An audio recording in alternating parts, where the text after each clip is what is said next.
यदा संहरते चायं कूर्मोऽङ्गानि सर्वशः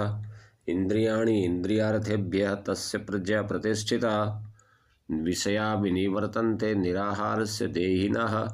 रसवर्जं रसोऽप्यस्य परम दृष्ट्वा निवर्तते। स्थित प्रज्ञ के उपाय और उसकी परिभाषा बताते हुए भगवद गीता के दूसरे अध्याय में 58 और 59 दो श्लोकों में भगवान श्री कृष्ण अर्जुन को समझाते हैं। यदा संगृते चायम कुरु अंगानि सर्वशः, जिस प्रकार से एक कछुआ कोई भी थोड़ा सा खतरा देखते हुए अपने सारे अंगों को अपने खोल में समेट लेता है, इसी प्रकार से ज्ञानी पुरुष, ज्ञान का पिपासु पुरुष, इंद्रियाणि इंद्रियार्थेभ्यः, इंद्रियों को इंद्रियों के अर्थों से विषयों से हटा लेता है। तस्य प्रज्ञा प्रतिष्ठिता, उसकी प्रज्ञा प्रतिष्ठित है, अर्थात उसकी बुद्धि स्थित है, उसकी बुद्धि एक जगह स्थिर है, वो स्थिर मति है, वो स्थित धी है, वो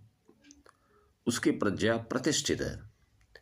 और फिर आगे दूसरे श्लोक में कहते हैं कि विषया विनिवर्तन्ते निराहारस्य देहिनः, जब कोई व्यक्ति प्रयासपूर्वक अपने विषयों से अपनी इंद्रियों को हटा लेता है, प्रयासपूर्वक इतनी इंद्रियों को विषयों से हटा लेता है, देहिनः मतलब वो आत्मा, देही का स्वामी, रसवर्जम रसोप्यस, रस वर्जम रसोप्यस अर्थात जो इंद्रियों का जो सुख लिया हुआ है जिस जिस विषय में, उसका जो रस है वो भी परम दृष्ट्वा निवर्तते, परम उस आत्मा के परम स्वरूप को या परमात्मा के शुद्ध स्वरूप को जानकर वो रस भी उसका हट जाता है। क्योंकि उस रस से अधिक उपयुक्त, उस रस से अधिक शुद्ध पवित्र और आनंद देने वाला जो रस है वो रस उस परम स्वरूप में होता है, वही रस उस परमात्मा स्वरूप में होता है। इस बात को जो व्यक्ति जान लेता है वो फिर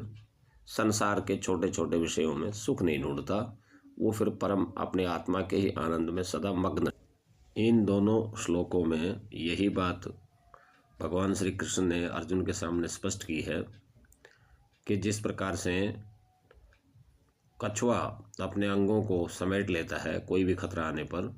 ऐसी स्थिति में ये कोई व्यक्ति मान लीजिए रोगी भी है, विषयों को ग्रहण न करने वाले रोगी मनुष्य की भी इंद्रियां तो विषयों से हट जाती हैं, यानी कछुए के अंगों के भांति संकुचित हो जाती हैं, परंतु विषय संबंधी जो राग है, जो आसक्ति है, जो उसके प्रति जो रस है वो नहीं छूटता, वो नष्ट नहीं होता। तो उसका नाश कैसे होता है, इसके लिए ये कह रहे हैं कि विषया विनिवर्तन्ते निराहारस्य देहिनः, विषयों से विनिवृत्त हुए, विषयों को पूरी तरह से छोड़े हुए उस व्यक्ति का राग भी, यानी थोड़ा सा भी जो राग रहता है, थोड़ा सा भी जो उसके प्रति मोह रहता है, वो मोह भी परम आत्मा का स्वरूप देखने पर, आत्मा का परम स्वरूप देखने पर परमात्मा, क्योंकि उस दिव्य रस को पाकर, उस आत्मा के या परमात्मा के दिव्य रस को पाकर, अत्यंत दिव्य रस को पाकर, फिर उसके सामने दूसरे सारे संसार के रस फीके हो जाते हैं, अर्थात उसके सामने इन सांसारिक विषयों की, सांसारिक रसों की